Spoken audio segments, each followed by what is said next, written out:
people don't really want to engage with a brand, right? They want to engage with human beings, and the brand is the human beings that run the brand. And so I try to show that side of us. I am hoping to actually do more and more of that, because I find that that's how people are really resonating with the product, with the brand, and with the story, and continuing to just kind of get that out there and get people excited about it. Hello, everyone, and welcome back to the Startup CPG Podcast. This is Grace, and today I'm talking to Katie Lefkowitz, the founder of Harken Sweets. Harken Sweets transforms some of our favorite childhood treats into nutrient-dense candy bars that use date fruit to infuse their products with natural sweetness. They're also only 150 calories per bar, and they are so delicious. Before launching Harken, Katie was actually the COO of Cauliflower, so she has tons of experience and some great advice for her fellow founders in this episode. I hope you enjoy listening, and as always, let me know what you think. Hello, everyone. This is Grace, and today I'm so excited to be talking to Katie, the founder of Harken Sweets. So welcome to the show, Katie.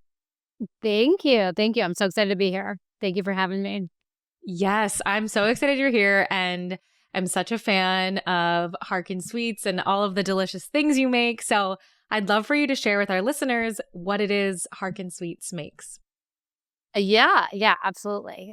So we make a line of candy bars that allow you to harken back, hence the name, to the good old days when you could eat all the candy you wanted and not feel awful about it afterwards. So we take those candy bar classics that so many of us grew up eating and infuse them with superfoods, primarily dates, also oats, to make them actually, much better for you, gut healthy, plant-based, no sugar added, and all for 150 calories or less. Amazing. Yeah, they're so good. And they remind me, I think it's the crunchy one, reminds me of like a Snickers bar, which did used to be my favorite when I was growing up. Trick or treating, I always went for the Snickers bar. So it's so much fun to be able to enjoy that now and not, like you said, feel like you're going crazy after you have one. So I'd love to hear a little bit about why you decided to bring this product to the market and what sort of led you to come up with this idea. Yeah, absolutely. So I started this brand as it sounds like maybe similar to you, former Snickers fanatic, who unfortunately had to give up the stuff after a diagnosis related to colon cancer, which, as you can imagine, really flipped my world upside down. But it did introduce me to the universe of food as medicine and how what we eat has such an impact on our diets. And so I took that experience. I took the sort of trending date caramel, which seems to be coming back even today in different forms, if you've seen the date caramel apples, and put those two things together, and really out came Harken, which has been an amazing journey to date. And I just love that now I can eat candy bars that taste just the same as those old school products from Mars and Hershey, but really in a way that provides a big benefit to your health and your gut health in particular, which has been a big topic of my own and my own health journey, and of course more broadly as well. Yeah, it is so nice to, I brought one with me to work this week, and it's like, yeah, okay, I'm not going to have a sugar crash if I eat this candy bar at work, but now I get a nice fun surprise in my afternoon. So as you were sort of dealing with your own health journey and having to change the way you were eating, when did you start to think, okay, I actually want to turn this into a brand? And also, were you bringing any industry experience with you as you decided to create this brand, or were you kind of starting from zero? So I was very fortunate to have some experience in this space before launching Harken. Prior to this, I was actually with the brand Cauliflower from the very, very early days. I served as our COO for the entirety of my time there. So everything, product development, operations, manufacturing, that is squarely in my wheelhouse. And I was able to bring that experience to really creating a unique and differentiated product here with Harken.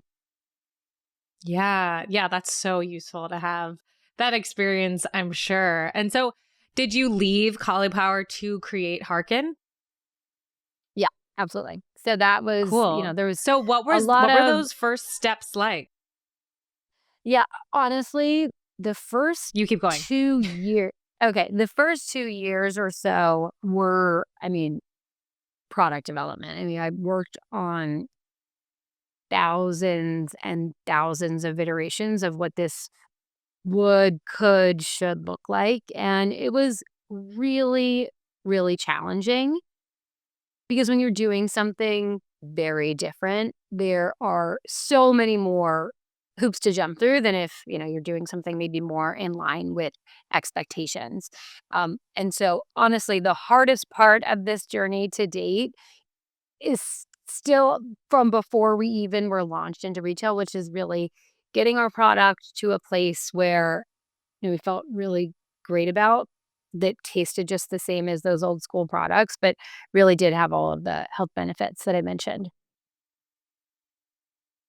Yeah. And how did you work through some of those challenges? And what sort of like skills and resources did you pull on? Honestly, it's persistence, persistence, persistence, like never taking no for an answer. I can't even tell you how many times I was told, no, you can't do this. And, I'm a big believer in where there's a will, there's a way. And if you have to really care so much about the product you're creating and the value that it's bringing to the world, or else, there are so many barriers in the way of entrepreneurs in general, but specifically in the food world, if you are trying to do something really innovative, and just kind of, hunker down and power through as much as humanly possible. Yeah, absolutely. And were you working on this by yourself at this point, or did you have anyone sort of supporting you?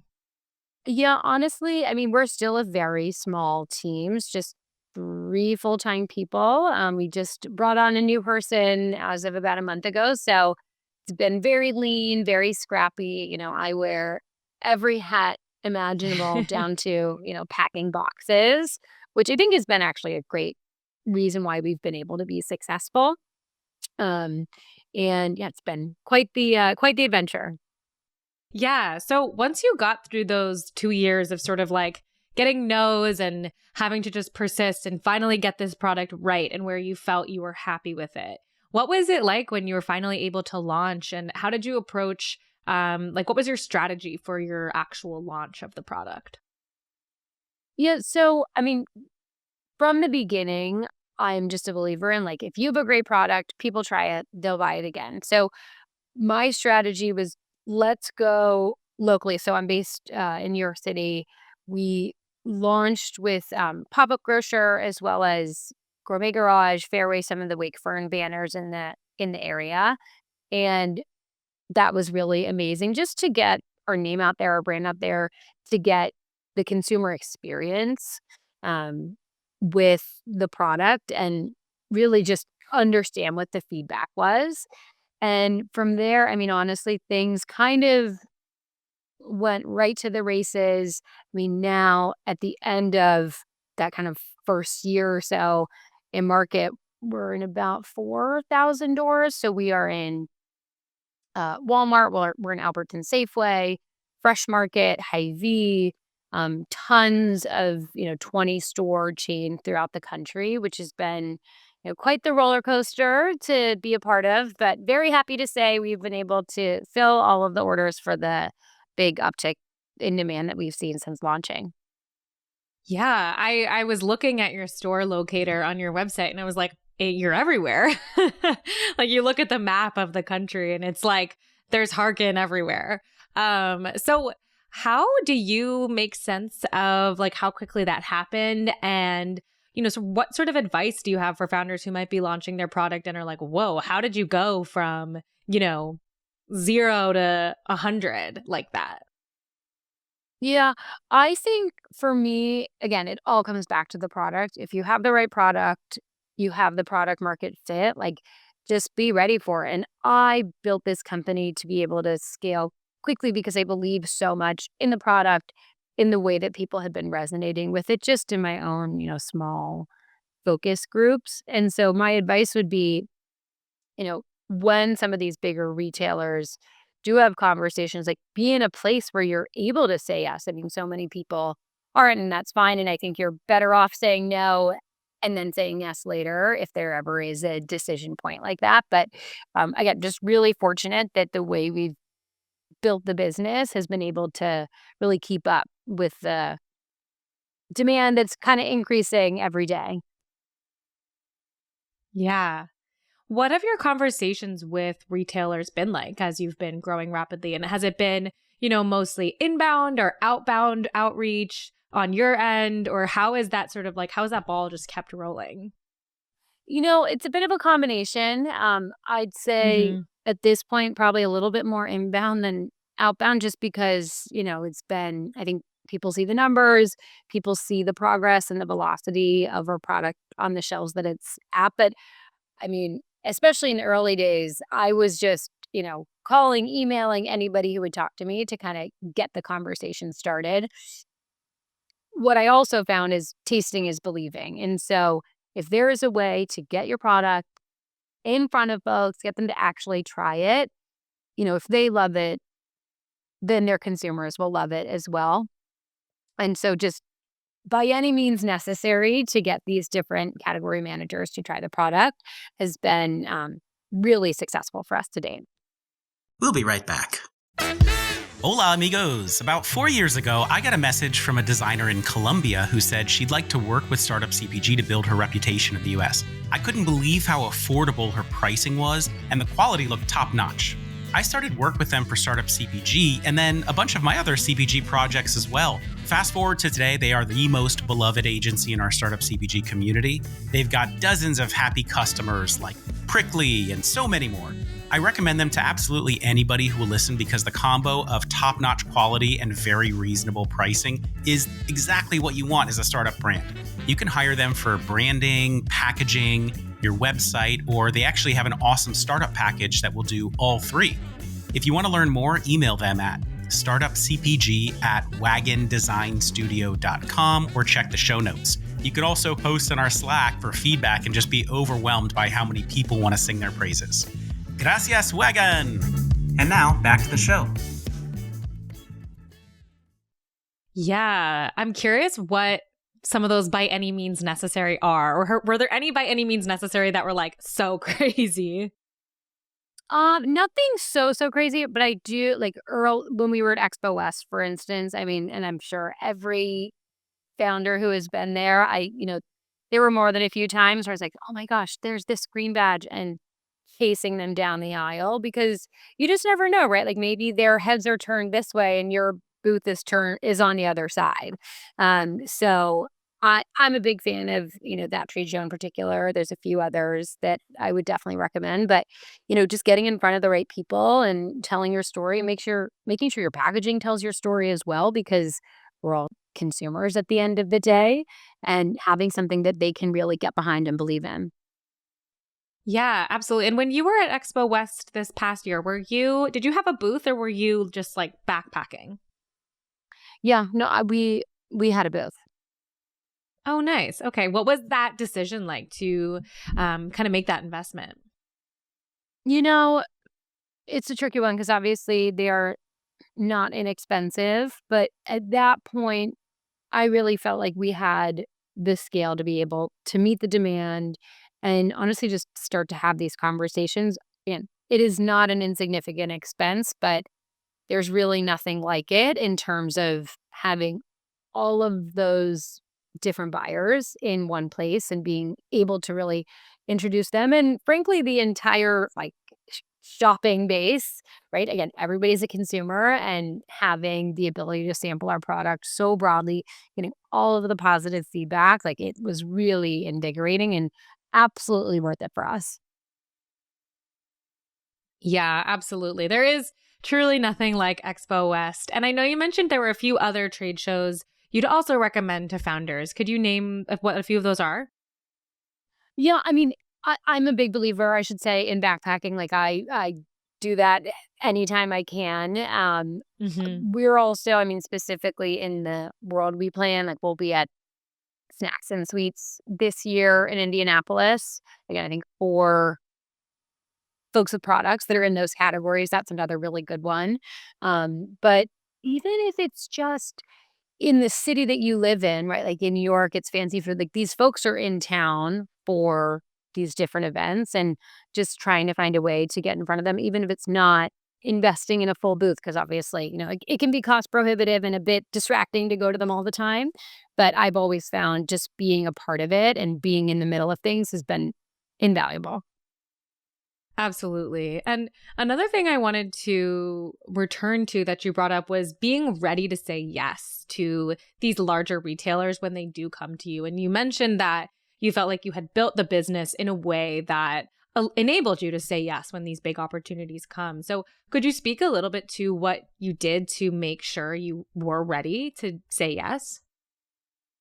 For me, I mean, I'm an operations person through and through, Hmm. like making sure the scale was really there from a manufacturing standpoint to be able to sustain orders. Because what we've seen is, you know, the initial orders are always big. It's the subsequent orders that are even more so, and they're a little bit less predictable just because, it's not this set in stone point in time. So I just wanted to make sure that we'd honestly be able to fulfill all of the demand. And that was my number one step before even having any conversations with bigger partners on the retailer side. Yeah, absolutely. And I'm curious, and maybe this is a dumb question because I'm not in operations, but heard founders be like, I made sure I was ready to fulfill the orders. And I'm like, how do you make sure you're ready to fulfill the orders? It's running, like running as much as you can at whatever clip you need to. It's like how many days do we have? How many shifts will we need? It's just kind of the brass tacks of will these numbers work out? Which Mm, again, there's always a little bit of a leap of faith, but the more testing and trials you can do, the better off you'll certainly be. And that's not to say there's not things that go wrong just because it works on a spreadsheet or works in one trial. Doesn't mean it will work forever and ever, but you can de-risk things, I think, a lot more than people realize. yeah, that's a good piece of advice to run those trials and sort of try to be as prepared as possible. So once you have gotten into some of these like huge major retailers like a Walmart, for example, how have you sort of been working to make sure the product moves, right? Because so many founders talk about like it's one thing to get into the store, it's another thing to stay there. So how have you been approaching that? Absolutely. I mean, for us, it really comes down to, what can you do in store? What can you do on different platforms, like, different online platforms and search? And then in social media, like, honestly, most of our marketing comes from social media. And been able to really build an amazing community on that platform with different influencers that frankly, like, they find us, not the other way around, which I think Mm. makes a really big difference. Like, they're really bought in to the product, and using that and activating them and sharing all of the information with them when we wind up in new retailers, has been a huge way that we've been able to have success on shelf. Yeah, I'd love to hear a little bit more about your approach to social media. I mean, it sounds like you do some influencer marketing, but that it's mostly like they've already loved your product and come to you. But yeah, I'd love to hear a little bit more about your approach to social media because I think it can feel kind of overwhelming for a lot of founders. Like, how do I even start doing this? Definitely. No, it is. I mean, honestly, it's about being on there every single day. And like this isn't gonna sound pretty, but like being on, like, I truly still read every single DM that we get and engaging people and, being a person. At the end of the day, people don't really want to engage with a brand, right? They want to engage with human beings, and the brand is the human beings that run the brand. And so I try to show that side of us. I am hoping to actually do more and more of that because I find that that's how people are really resonating with the product, with the brand, and with the story, and continuing to just kind of get that out there and get people excited about it. Yeah, definitely. It's always about the story and the person, and nobody's like dying to be besties with a brand. um, Totally. Another thing you mentioned that was some of the like in-store stuff you're doing. Like, are you guys doing sampling? Are you working with brokers? Like, what's your approach to kind of more of the like in-store activations?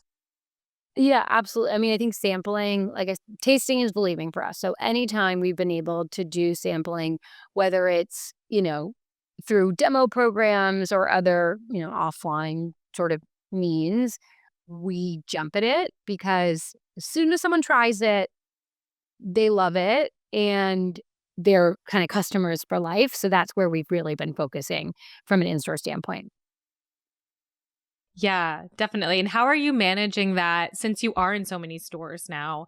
How are you managing getting that sampling out there? Because obviously you cannot be at every single store sampling.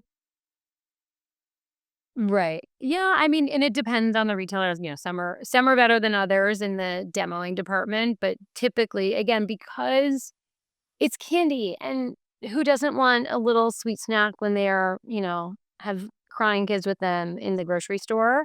And really, like, even if it's not necessarily somebody, if it's not me, if it's not somebody from the team doing the demoing, it's almost always pays off to get as many people trying this as possible.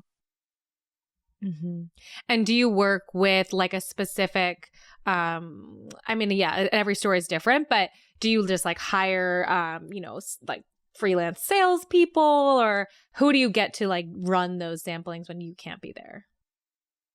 It depends. Like there's certain retailers that, they have programs you have to go through theirs. Sometimes we do just Right. hire someone one off that we kind of have in our broader network to help with it. But um, again, there's not all are the same, but for us, they're all very valuable. hmm Yeah, it's definitely the tasting is believing is a great way to say it because, especially in the world of a kind of new product where it's like a healthier or a better for you version, it can be I feel like I'm always a little bit wary sometimes of the better for you candy things. So I'm like, is it really going to taste good or is it going to just, you know, taste like a better for you version? And your product genuinely tastes good. And so I feel like that's a huge selling point. So that makes a lot of sense to me. So now that you have expanded so rapidly in this first year, this episode is going to be coming out as we're wrapping up 2024 and heading into 2025. What's on the pipeline or what's coming down the pipeline for you guys, or what are kind of your next steps for this brand now that you've reached, and continue to expand in retail? What are like your next steps? We'll be right back. Hello, everybody. I am so excited to announce that Startup CPG finally has an official Amazon agency partner. I know a lot of you are looking to Amazon as a great growth channel for this year and beyond, and Daybreak is the best agency that I've come across that will work with emerging brands. They have a really affordable retainer structure. It's a lot less than you'll find with other agencies that might charge you upwards of $5,000 a month, which is crazy. Based on recommendations from this community, I actually worked with Leon for my own brand and had an amazing experience. The sales grew very quickly. We started ranking really high on organic search results and really just capturing search terms in the category. I think he is an amazing fit for brands in this community, and I highly recommend reaching out to him for a chat. You can reach out to him at leon@daybreak.agency. That's LEON at Daybreak, DAYBREAK.agency. Make sure you mention us at Startup CPG so that you can get $600 of free design credits if you end up working with them. Good luck. And now, back to the show. So it's been interesting. Actually, over the last few months, we have pushed a bit more and launched on a few online channels, which has been really fun, actually. Something in my previous life I was never able to do because I worked in frozen. And with a little extra bandwidth, we've launched on Amazon, on TikTok Shop, some of the more e-commerce type platforms. And that's been really fun. Again, just like having that direct relationship with the customer, I think is also just so invaluable. So I would say a lot more of that, a lot more, retailers hopefully will be announcing some new ones as well. And last but not least, innovation is at the core of everything that we do. I am constantly tinkering around with different things. So hopefully some new products as well to announce probably Q2 or so of next year. Wow. Is it still, I mean, I know you probably can't say what exactly it is, but is it still in the sweets candy realm? Yes. There's plenty to do in the sweets world for now. Yes. Plenty more sweets to be had. Yeah. Wow, I can't wait to see what those are. So a question I often like to ask founders too is, how are you managing, and I know this comes in with that scale piece you were talking about, but how are you kind of managing your cash flow with this growth you've had, while also being a new lean, founding team? How are you managing like having enough cash to just place the next order or fulfill the next order? And have you done any sort of like raising or funding rounds or anything like that? So I've completely bootstrapped the business to date. I'm not sure that will always be the case, but we've been very fortunate with the way that, things have worked out cash flow wise, that we haven't had to raise any outside capital. Really, it's just being on top of all of the different pieces of the business where, you know, money might be getting stuck, for lack of a better word. That's something that's just always been on my mind. I think, honestly, one of the benefits of bootstrapping your business is I think you're just that much more cognizant and aware of every single penny that goes in and out. I mean, I always say, like, we're in the penny business. These are not huge margin product, right? No food product is. And because of that, like, every single bit really does make a huge difference. And I think that's just the culture that I have set for day one. And, my team very much believes in that as well. And I would recommend, I think gone are the days where businesses were just, losing money hand over fist and constantly raising money. That's also just not something I want to be spending my time doing, quite honestly. Like, I like creating products. I like being with our customers. Like, I like building and growing. And so to the extent that that can be kind of a lower priority for us has been really, really lovely. Yeah, definitely. Yeah, fundraising doesn't seem that fun as a founder. It seems kind of hard. I'm curious, you said, are there any common areas you see either, in this business or past business, where money does get stuck that maybe other founders might want to look out for, or keep their eyes peeled for? Yeah, I would say, like, all the distributors, like, chargebacks galore. It's crazy town. Just like Yeah. staying on top of everything, making sure that the retailers you are going into, like, it's very clear what the terms are on flooding and promo and all of the costs associated with launching in certain retailers. So it's a process. It's really difficult to manage all of it, but I think it's worth its weight in gold to really have a deep understanding with every customer, like, where all of the pennies are going. So, Yeah, absolutely. I imagine there might be a lot of spreadsheets and things oh like yeah, that. yeah, Endless, yeah. endless Spreadsheets. spreadsheets. Yes, endless, endless. I just had Yeah. to get a new computer because it was like I did not have the RAM or memory to manage all of them. So that is one investment I'm happy to be making. Yes, absolutely. Yeah, I'm thinking about too, all the things you do have to manage as a founder. And I'm curious how you have been managing that as you've spent, the 2 years developing this product and also the last, year or so running it. How have you been managing? And I know you have, 2 people on your team as well, but that's obviously still quite a small team. So how have you been managing that kind of founder life, is like having to wear all the hats and always needing to be aware of kind of everything at all times?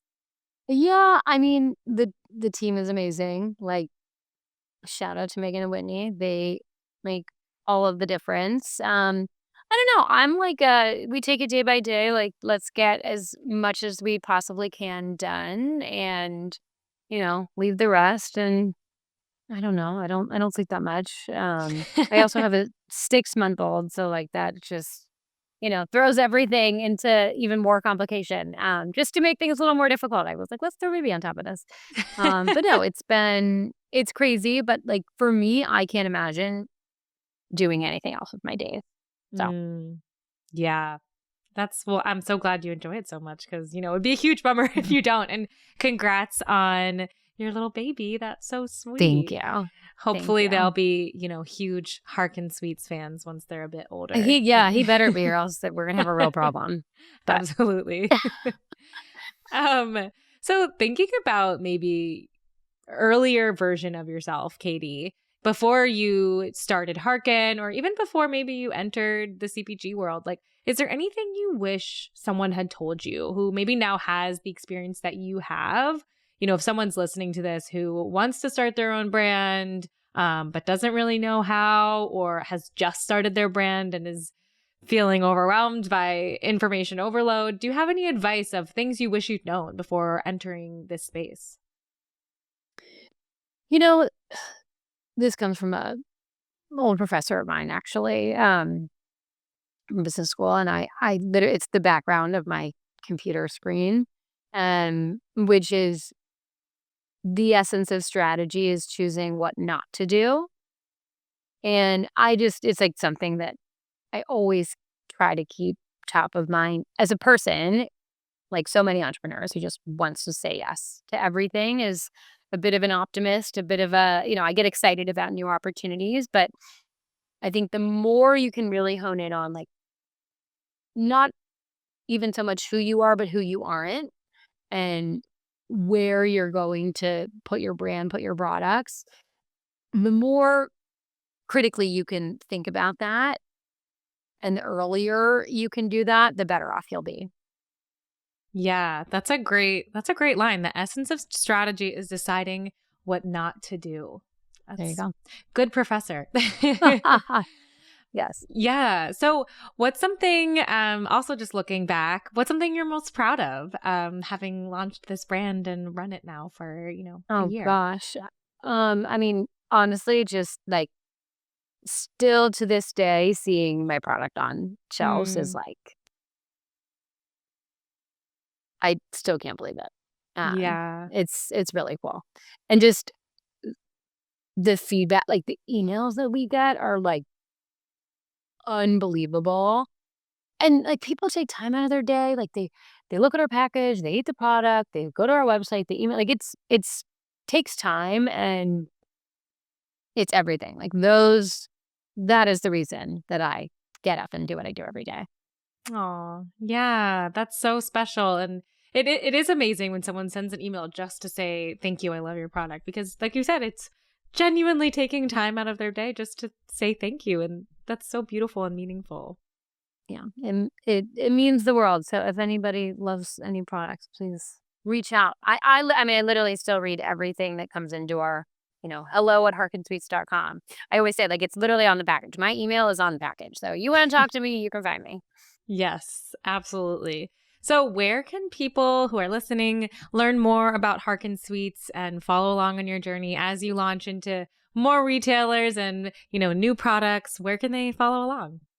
The best place is, like I was saying earlier, social media. So at Harken Sweets, that's YouTube, that is Instagram, that is TikTok, Facebook, all of LinkedIn, all of the channels. We're constantly on there. So would love to share more and answer any questions that people might have.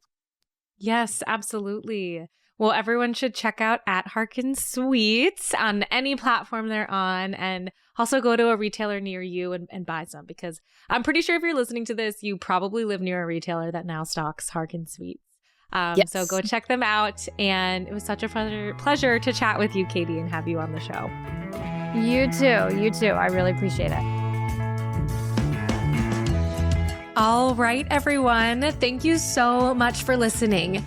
If you enjoyed this episode, it would help us out so much if you left a 5-star review on ratethispodcast.com/startupcpg. I am Grace Kennedy, the host of the Founder Feature Series, so feel free to add me on LinkedIn or reach out to me on Slack. I'm always on the hunt for new and exciting brands to feature. And if you're a potential sponsor who would like to appear on the podcast, please email partnerships@startupcpg.com. And finally, as a reminder for anyone listening, if you haven't already, we would love for you to join our community on Slack. You can sign up via our website, startupcpg.com.